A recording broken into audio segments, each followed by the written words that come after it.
Assalamualaikum warahmatullahi wabarakatuh. Perkenalkan, nama saya Muhammad Hirzan Febriansyah dari Fakultas Ekonomi Universitas Negeri Semarang. Di sini saya akan sedikit menjelaskan tentang implikasi etis dari teknologi informasi dari sistem informasi manajemen. Yang pertama ada cakupan perspektif versus cakupan deskriptif. Cakupan perspektif untuk MIS menentukan bagaimana MIS baiknya dikembangkan dan digunakan di dalam suatu perusahaan. Jelas, ini merupakan pendekatan yang lebih baik untuk menampilkan materi kepada mahasiswa yang memasuki dunia bisnis dibandingkan dengan memberi cakupan deskriptif yang menjelaskan bagaimana hal-hal yang sedang dilaksanakan. Moral, etika, dan hukum. Moral adalah tradisi kepercayaan mengenai perilaku yang benar dan salah. Moral adalah institusi sosial dengan sejarah dan seperangkat aturan.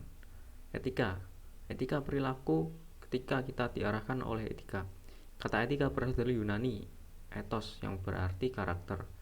Etika atau ethics adalah sekumpulan kepercayaan standar atau teladan yang mengarahkan yang masuk ke dalam seorang atau masyarakat.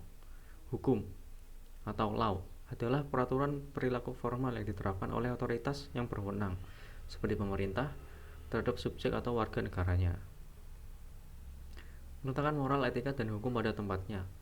Penggunaan komputer di dunia bisnis diarahkan oleh nilai moral dan etis manajer, spesialis informasi dan pengguna, serta hukum yang berlaku. Hukum adalah yang termudah untuk diinterpretasikan karena bersifat tertulis. Karena etika tidak terdefinisi demikian tepat, dan mungkin bahkan tidak disetujui oleh semua orang anggota masyarakat. Wilayah etika komputer yang kompleks inilah yang saat ini sangat banyak diperhatikan. Kebutuhan akan budaya etika. Opini yang dipegang secara luas di dunia bisnis adalah bahwa bisnis merefleksikan kepribadian dari pemimpinnya. Sebagai contoh, pengaruh James Cash Rainey pada J.C. Penney, Kolonel John Peterson di National Cash Register, atau Thomas G. Watson Sr. di IBM menentukan kepribadian dari perusahaan-perusahaan tersebut.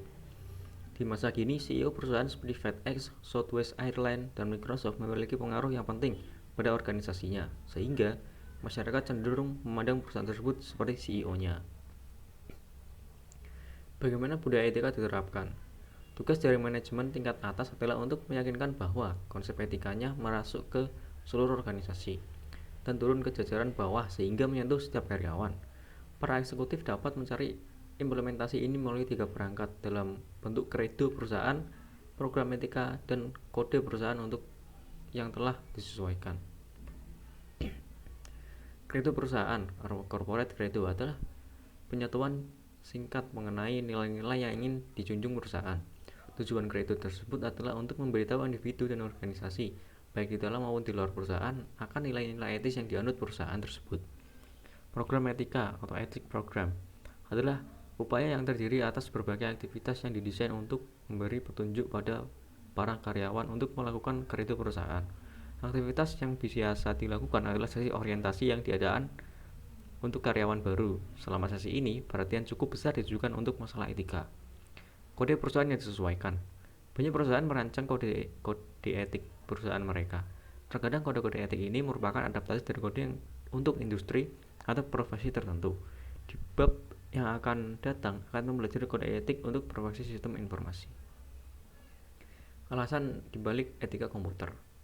James H. Moore mendefinisikan ketika komputer sebagai analisis sifat dan dampak sosial teknologi komputer serta perumusan dan justifikasi dari kebijakan-kebijakan yang terkait untuk penggunaan teknologi tersebut secara etis. Dengan demikian, etika komputer terdiri atas 2 aktivitas utama. Orang di perusahaan yang merupakan pilihan yang logis untuk menerapkan program etika ini adalah CIO.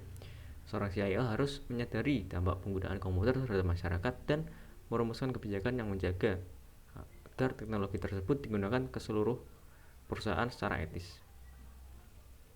Alasan pentingnya etika komputer. Kelenturan secara logis. Moore mengartikan sebagai kemampuan untuk memprogram komputer untuk melakukan hampir apa saja yang ingin kita lakukan.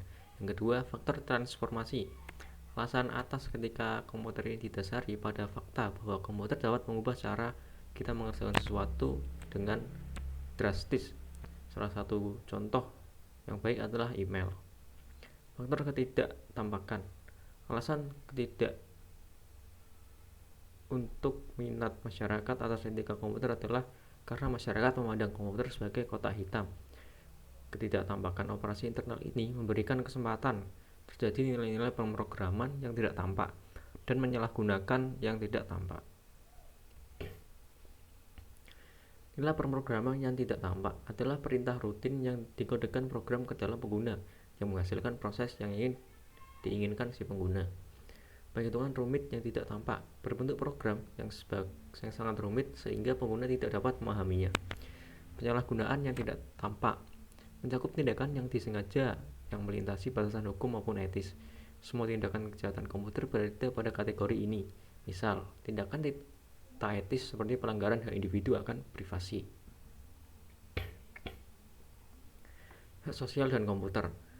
Yang pertama ada hak privasi. Hakim Mahkamah Agung Amerika Serikat Louis Brandeis dikenal karena memperkenalkan hak agar dibiarkan sendiri.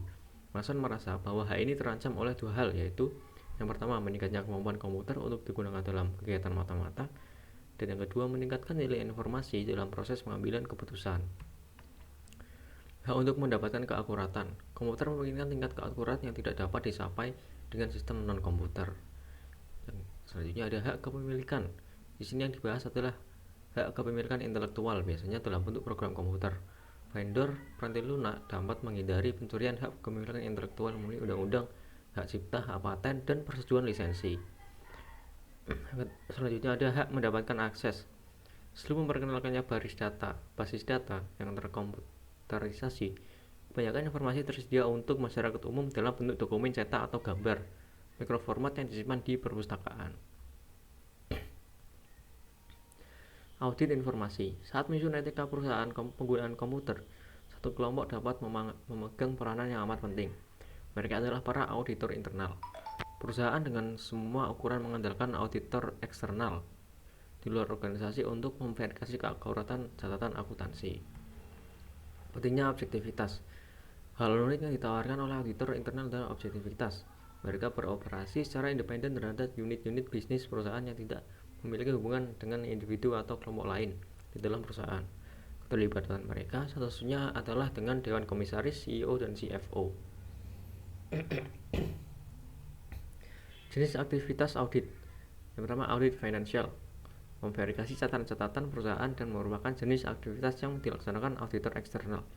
Yang kedua, auditor operasional. Tidak dilaksanakan untuk memverifikasi keakuratan catatan, melainkan untuk memvalidasi efektivitas prosedur. Ketika para auditor internal melakukan audit operasional, mereka mencari 3 fitur sistem dasar, yaitu kecakupan pengendalian, efisiensi, dan kepatuhan dengan kebijakan perusahaan. Subsistem audit internal. Dalam sistem informasi finansial, subsistem audit internal merupakan salah satunya subsistem input. Dilibatkan auditor internal dalam tim perencanaan sistem merupakan suatu langkah yang baik untuk mendapatkan sistem informasi yang terkendali dengan baik, dan sistem tersebut merupakan langkah yang baik untuk memberikan yang mereka perlukan kepada manajemen informasi guna mencapai dan mengelola operasional bisnis yang beretika. Menerapkan etika dalam teknologi informasi. Kode Etik Association for Computing Machinery atau ACM yang didirikan pada 1947 adalah sebuah organisasi komputer profesional tertua di dunia. Kode etik dan perilaku profesional ACM. Yang pertama, keharusan moral umum. Yang kedua, tanggung jawab profesional yang lebih spesifik. Yang ketiga, keharusan kepemimpinan organisasi. Dan yang keempat, kepatuhan terhadap kode etik. Kode etik dan praktik profesional rekayasa peranti lunak. Di sini ada 8. Yang pertama, masyarakat, klien dan atasan. Yang ketiga, produk. Yang keempat, penilaian. Yang kelima, manajemen. Yang keenam, profesi. Yang ketujuh, kolega. Dan yang kedelapan, diri sendiri. Pendidikan etika komputer. Di sini ada 3, yaitu mata kuliah di perguruan tinggi. Yang kedua, program profesional. Yang ketiga, program edukasi swasta. Etika dan CIO. CIO dapat menginspeksi pelaporan keuangan dengan cara mengikuti program yang mencakup hal berikut. Yang pertama, mencapai tingkat pemahaman yang lebih baik. Yang kedua, mempelajari sistem informasi yang menyelesaikan laporan keuangan dan mengambil tindakan perbaikan. Ketika mendidik eksekutif perusahaan mengenai sistem-sistem keuangan. Yang keempat, mengintegrasikan ke dalam sistem informasi. Yang kelima, secara aktif berpartisipasi di dalam pemberikan informasi keuangan. Yang keenam, mengendalikan dengan ketat keuangan yang dihabiskan untuk sumber daya informasi. Pengaruh Sarbanes-Oxley. Yang pertama ada SOX 404. Ketetapan SOX yang memberikan dampak tersebar pada teknologi informasi adalah bagian 404 yang membahas tentang penilaian manajemen mengenai pengendalian keuangan. Dan selanjutnya ada SOX 409. Ketetapan SOX lain yang mempengaruhi pelayanan informasi adalah 409 yang membahas mengenai pengungkapan secara real time. Yang ketiga, SOX dan COBIT. COBIT disebut sebagai organisasi industri yang dapat memberikan standar keamanan untuk sumber daya informasi perusahaan. Organisasi yang sama dapat memberikan bantuan kepada perusahaan untuk menangani tanggung jawab SOX. Standar COBIT amat selaras dengan ekspektasi SOX karena COBIT memiliki lebih dari 47.000 anggota di seluruh dunia. Standar pelaporan keuangan dapat memberikan dampak global. Meletakkan Sarbanes-Oxley pada tempatnya. Di awal bab ini telah dikatakan bahwa pendekatan perspektif diambil untuk menggambarkan SIM. Hal ini digambarkan sebagaimana sebenarnya SIM harus dipraktikkan. Sarbanes-Oxley merupakan salah satu argumen yang baik untuk pendekatan seperti ini. Perusahaan dan CIO yang menerapkan MIS sebagaimana yang digambarkan seharusnya tidak menghadapi kesulitan untuk memenuhi persyaratan SOX. Dengan kata lain, SOX mengharapkan eksekutif sistem keuangan dan TI untuk bekerja sebagaimana mereka seharusnya bekerja, yaitu secara etis. Oke, itu saja yang bisa saya sampaikan. Kurang lebihnya mohon maaf. Wassalamualaikum warahmatullahi wabarakatuh.